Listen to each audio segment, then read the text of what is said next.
Wow, okay. So I checked before I finalized the script. This is a long while after that, by the way. 131 views and 16 likes. Uh, Thank you. The goal for this is 5, and if you could leave a comment with suggestions of how I can improve or ideas for me, that'd be great. I will say, before I continue, because of the way I started writing this, it's why it took so long to get this part out. I did split it, so part of what was supposed to be in part 2 is beginning with part 3. So, yeah. And, I left my Discord on. Good thing I got that done. And, and there goes my power screen. That's another thing gotta mention. My power is a little funky right now, so while it's March 1st when I start this recording, it might take multiple days after that.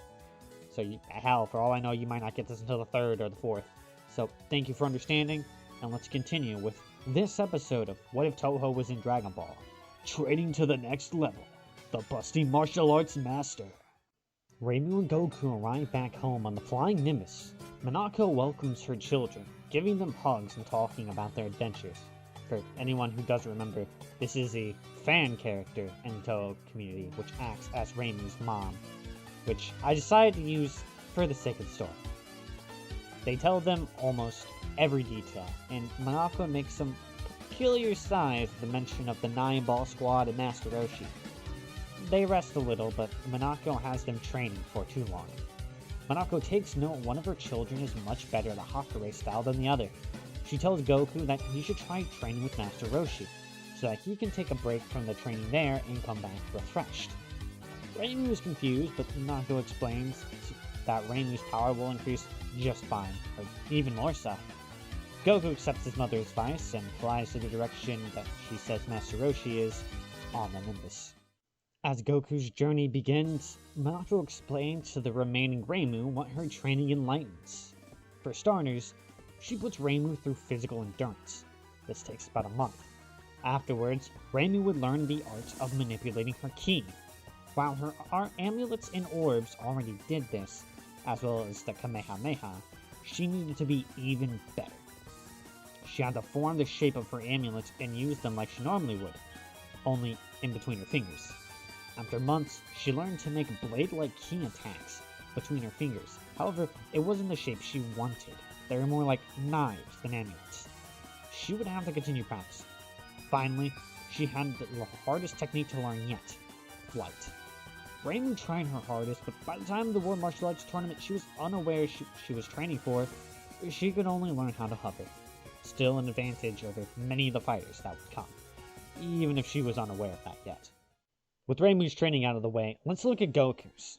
Goku made it to Master Roshi's expecting to train, but he wants him to find a girl to bring to the island beforehand.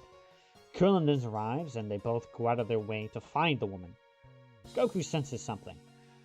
Though the Hakure training he had unknowingly gained the ability to pick up ki signatures, letting out energy. So, in other words, he isn't going to pick up someone sneaking up on him, but if they fire a Kamehameha, then he's going to sense it. That's what I mean. Goku turns to the Nimbus and goes towards it. Goku lands next to a boulder and looks around for this strange feeling he felt. Next thing he knew, the boulder exploded and Goku and Krillin stepped back, shocked, and they saw on the other side their solution. A woman with a green beret next to it the red guard outfit and long crimson hair. Hong Mei Ling. Goku and Krillin see this as a woman. Goku sees it as a woman. Krillin knows it's a woman, just Goku cannot help tell the difference, and tells them why they need help. Upon hearing about Master Roshi, she accepts and goes with them, and unlike Krillin, is able to ride the Nimbus.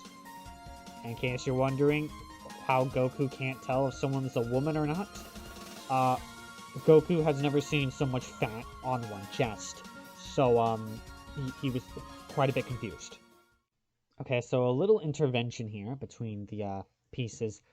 I know Hong Mei Ling is supposed to be part of the Scarlet Devil Mansion, but Launch is so useless she was forgotten by Toriyama, And I can't think of any other characters who actually use martial arts in Touhou. If there are any, I'd like to know. Maybe leave a comment and we can plan that later. Oh, and because this is Master Roshi, seeing as how big the fandom likes to make mailing, I'll let your imagination go on how much boingy there is when mailing walks.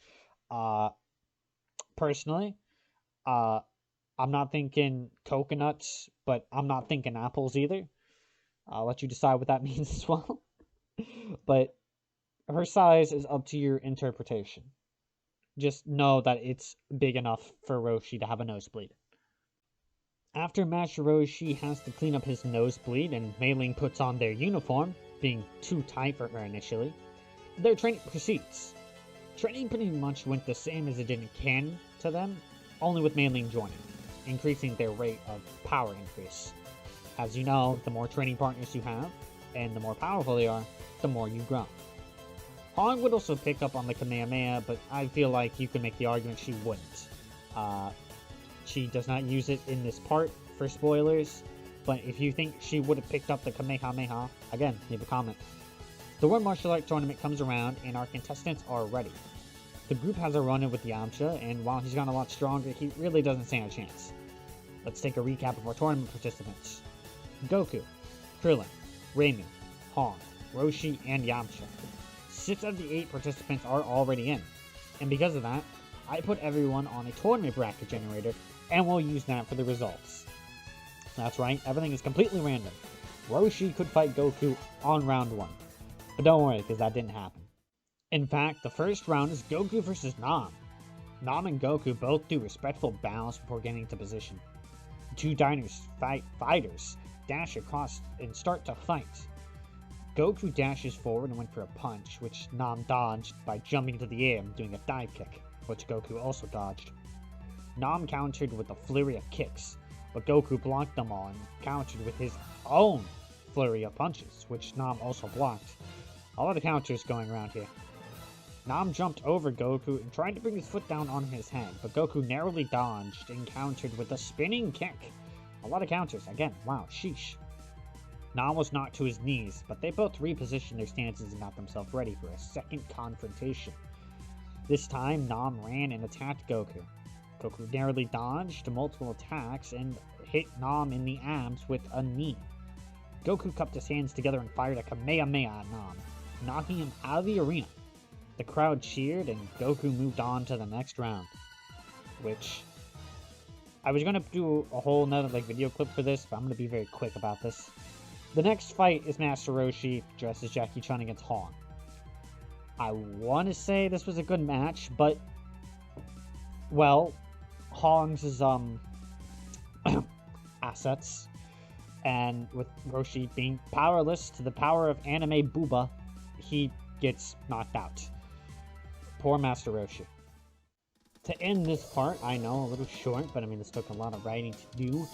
We have Krillin versus Jiren. Jiren's actual secret long-lost brother who lived on Earth. Unfortunately, this fight's pretty boring, since Krillin would just get wrapped up in the gum and knocked out, as he does not possess the strength to bust down the gum. Since they don't revolve around the main character, we're also going to skip the rest of the matches, since, again, they aren't important to the story. And I'm actually ending it here. As I said earlier, the way I'm writing this is much harder to do than how I normally would. I'm trying to be, like, descriptive and make it kind of intense. Kind of, somewhat, kind of, maybe, But, yeah, this has been part 2. I hope you enjoyed it, even though it was fairly short. And, I am working on part 3, but of course I have other what ifs I have to do, and due to my power situation, it's difficult.